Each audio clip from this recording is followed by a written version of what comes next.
A letter arrived 10 years late, but it held a heartbreaking secret. My name is Daniel Carter, and the letter that changed my life arrived on a seemingly ordinary Tuesday morning. I was 33 years old, living in a quiet town in Oregon, where nothing much ever happened. I ran a modest repair shop, spent my evenings alone in a small apartment above it, and lived a life that was quiet. Too quiet. Most days blurred into one another, waking up to the same alarm, grabbing the same stale coffee from the corner shop, unlocking the same rusty shutter to my shop, and spending the day fixing broken things for people who barely remembered my name. I didn't mind the solitude. Or at least, that's what I told myself. Then the letter came. It was tucked beneath a stack of junk mail, yellowed at the edges, slightly crumpled, with a faded red stamp that looked like it had traveled decades just to reach me. My name was written in neat cursive, but there was no return address. No hint of who had sent it. Just those 4 words handwritten across the front, for Daniel Carter. When I opened it, the world around me stood still. The letter was dated exactly 10 years ago. 10 years. The year I had tried to forget. The year everything had fallen apart. Back then, I was 23. Fresh out of college, full of dreams, and hopelessly in love with a girl named Eliza Monroe. She was unlike anyone I'd ever known. Warm, fiercely intelligent, always carrying a camera around her neck, as if trying to freeze moments before they slipped away. We'd met at a bookshop and fell into an all-consuming kind of love, the kind you think only exists in novels. But life doesn't always follow a fairy tale script. In the spring of that year, Eliza vanished. I'd gone to her apartment after days of unanswered calls, only to find her things gone. No note, no clue, no warning. It was as if she had simply evaporated. I filed a missing person report. I reached out to her family. But no one knew anything, or at least, they claimed not to.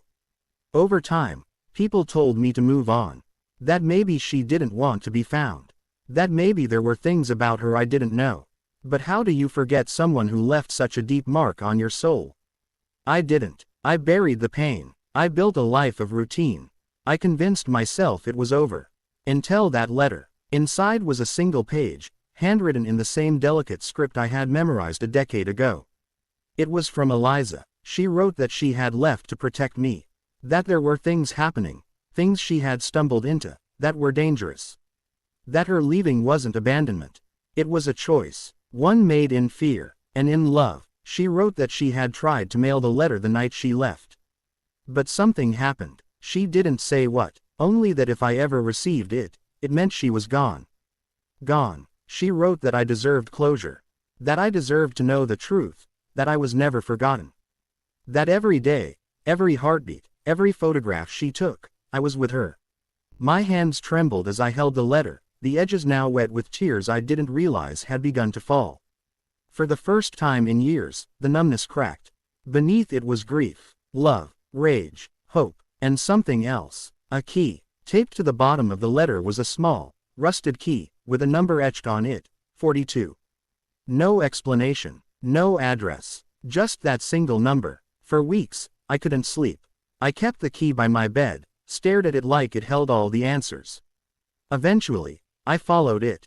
That's how I ended up in a storage facility 3 towns over, standing in front of Unit 42, heart pounding in my chest like a war drum.